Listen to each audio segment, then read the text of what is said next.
para hablar de esta situación que se vive en Venezuela, saludamos con mucho gusto al doctor Adolfo Laborde, él es analista internacional y profesor de la Universidad Anáhuac. Muy buenas tardes, gracias por estar con nosotros, doctor. Muy buenas tardes, les envío un saludo a todos. Primero, doctor, preguntarle pues su opinión, su análisis, lectura sobre la situación, la crítica situación que se vive en estos momentos en Venezuela. Bueno, es un punto importante reconocer que la polarización ya había rebasado todas las expectativas. Ya había, por supuesto, una gran movilización, dos grandes movilizaciones en el pasado inmediato. También hubo, por supuesto, elecciones, ¿no? Había un debate también si era o no era pues la elección genuina. Al final de cuentas se demostró que no. Se hace uso de un artículo, el 233 constitucional, y bueno, el señor Juan se proclama el presidente interino, en lo que llama a elecciones, y eso pues ha polarizado todo el ambiente político en Venezuela, y no solamente en Venezuela, sino también ha marcado una tendencia en lo que son las nuevas alianzas internacionales, en el contexto de quién apoya a Maduro y quién apoya a este nuevo régimen para que se den elecciones y de esta manera destrabar y arreglar o solucionar todos los problemas derivados de lo que ya se ha comentado en el contexto de la crisis venezolana. Y en esto, doctor, las reacciones que todos abordamos por parte, en este caso las respuestas de Nicolás Maduro y de también el autoproclamado presidente de Venezuela, Juan Guaidó. Pero primero vayámonos, si le parece, el panorama internacional, con este llamado, en este caso y en última instancia de la Unión Europea, quizá hay que llamar a elecciones y la negativa de Nicolás Maduro. ¿Cómo ve este panorama y, por supuesto, la reacción que pueda tener la Unión Americana? ¿Cuál es la importancia?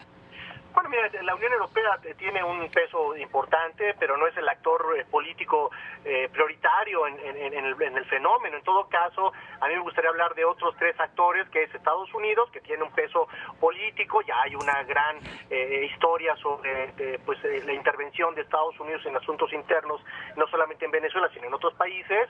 Y dos actores que están pues en el contexto internacional resurgiendo como actores importantes, donde tienen intereses en América Latina, específicamente Venezuela, que es Rusia y China. Entonces, esto ya llegó al Consejo de Seguridad de los miembros no permanentes en Naciones Unidas.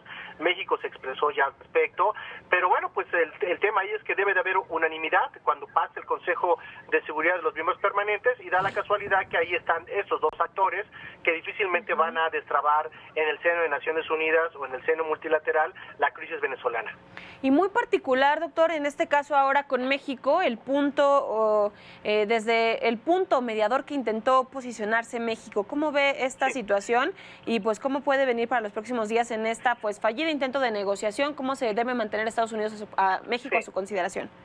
En este contexto hay que reconocer que México ha utilizado históricamente el principio de la no intervención, solución pacífica de las controversias, derecho internacional, entre otros puntos básicos que tienen una doble tesitura. La primera es que sí, regresa a la arena latinoamericana como un actor importante, ofreciéndose como un mediador, y número dos, pues nos blinda ante eventuales sucesos en América Latina, en México específicamente, en el caso de la intervención de otros actores internacionales. La relación que tiene México con Estados Unidos es compleja, y me parece que es una postura conservadora, pero que atiende a la defensa de los intereses nacionales y previendo, hay que decirlo así, un futuro conflicto en el cual Estados Unidos pueda demandar la intervención, y este principio de no intervención pues nos ayudaría a evitar eso, ¿no? Claro, Brenda. ¿Qué tal, doctor? Muy buenas tardes. Le saluda Brenda Peña. Brenda, buenas tardes, gusto en saludarte. Muy buenas tardes. Preguntarle de la importancia y la trascendencia de los actos o de del lado que elijan estar también las Fuerzas Armadas de aquel país. Por un lado, Guaidó, que quiere ganarse esta parte del ejército con volantes, como lo hizo el fin de semana, y por otra parte, un Nicolás Maduro que no suelta justamente esta parte de la fuerza allá en Venezuela.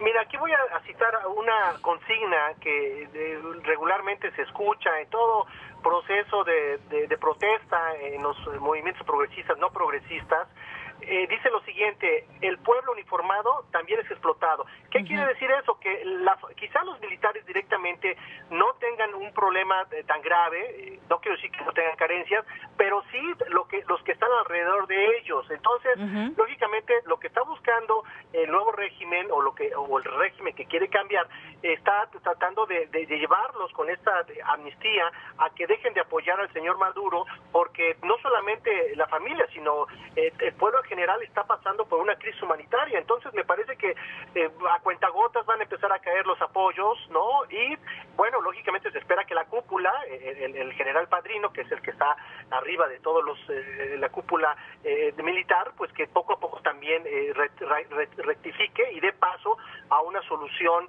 pues democrática, llamando elecciones. Es un tema complicado porque el hecho de permitir que acabe este régimen también significa que acabarían los privilegios de algunos de ellos que han cometido actos de corrupción o bien que han mal administrado las finanzas públicas y las empresas paraestatales. Claro, doctor, ¿cómo se prevé desde su lectura pues los próximos días allá en Venezuela, con este panorama tan complejo, con prácticamente 2 presidentes y esta situación a nivel internacional? Bueno, va a haber la presión internacional, la presión local, esa es la fórmula que se está siguiendo, presionar en términos locales, se habla de un diálogo, se habla también de que salgan a las calles los venezolanos, pero también está la presión internacional. Esos 2 elementos van a tener mucha fuerza y esperemos que hagan eco en este proceso, en este llamado que México también se ha sumado para que se negocie. Es complicado porque ya ha habido negociaciones en el pasado entre la oposición y los oficialistas, ¿no? Entre los chavistas o los maduristas, pero no ha tenido una solución pues efectiva, ¿no? Es un alargamiento, es una inacción que solamente desgasta los recursos de la oposición y hoy en día pues ya estamos en un contexto diferente que permitiría, me parece, que las cosas se transformen para bien de todos los venezolanos.